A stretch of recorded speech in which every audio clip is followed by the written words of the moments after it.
Maintenant, le suivant parmi les quadrilatères et les parallélogrammes est le parallélogramme.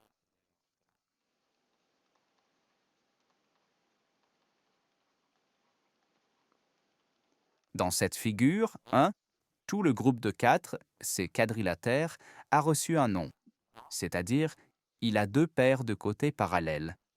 Marquons d'abord ses composants, A, B, C et D. Ce sont les points. Ensuite, les côtés.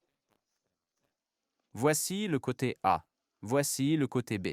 Eh bien, nous voyons, n'est-ce pas, qu'ils ont la même longueur, que les paires de côtés ont la même longueur, n'est-ce pas? Donc, cela, vous pouvez vous souvenir que c'est un rectangle incliné, disons, dans une direction. Non. Et dans le parallélogramme, il est très important de connaître ses diagonales. La diagonale E relie généralement le sommet A et C.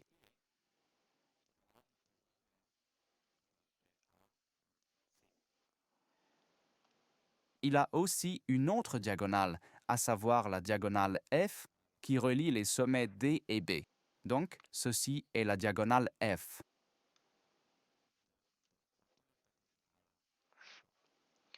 Et une caractéristique du parallélogramme est que ces deux diagonales se croisent en un point.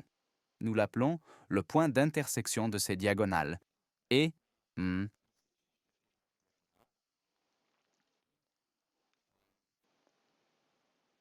se divise en deux parties. Cela signifie que ceci sera E moitié et ceci sera E moitié. Et aussi de ce côté, ceci sera F moitié et ceci sera F moitié. Cela signifie que les diagonales se coupent dans leur milieu. Non. Et dans un parallélogramme, on peut aussi déterminer la hauteur, n'est-ce pas? Disons que c'est la hauteur A. Et regardons d'abord comment calculer le périmètre. Le périmètre est l'une des choses les plus simples, n'est-ce pas? Encore une fois, nous devons additionner les longueurs de tous les côtés et comme ils sont disposés par paires, n'est-ce pas, ils ont la même longueur, nous disons qu'il faut additionner 2 fois A et 2 fois B pour obtenir notre périmètre. La surface de ce parallélogramme est égale à A multiplié par la hauteur sur A, n'est-ce pas? Cela signifie que nous multiplions la hauteur et A, n'est-ce pas? Et nous devons imaginer que ce triangle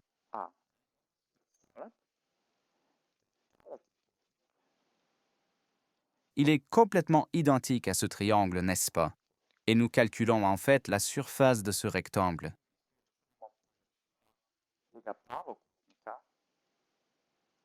Parce que ces deux triangles sont congruents, nous pouvons le faire, n'est-ce pas? Nous ne tenons pas compte de cette partie, mais nous considérons que notre parallélogramme se termine ici en un rectangle. Eh bien, et encore une propriété très importante dans les parallélogrammes. Ceci est l'angle alpha, ceci est l'angle bêta, et souvenons-nous, ce sont même des angles adjacents et ils sont toujours supplémentaires. Cela signifie que A plus B sera toujours égal à 180. Et les angles opposés, c'est-à-dire l'angle opposé, MM, à l'angle alpha est par exemple cet angle-ci, et ces angles sont toujours égaux. Donc, écrivons-le simplement, c'est-à-dire les angles opposés sont toujours égaux.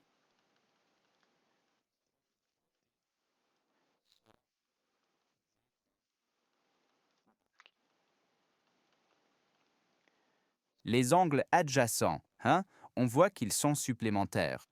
Et dans cette figure aussi, la somme de tous les angles intérieurs est égale à 360, ce qui est clair. Si ces deux angles sont supplémentaires, alors ces deux angles supérieurs sont également supplémentaires. 2 fois 180 font toujours 360. Et dans ce parallélogramme, il y a encore une formule pour calculer l'aire, à savoir A fois B fois sinus alpha. Si nous connaissons la longueur du côté A, la longueur du côté B et cet angle alpha, nous pouvons tout entrer dans la calculatrice et nous obtiendrons toujours l'aire de cette figure.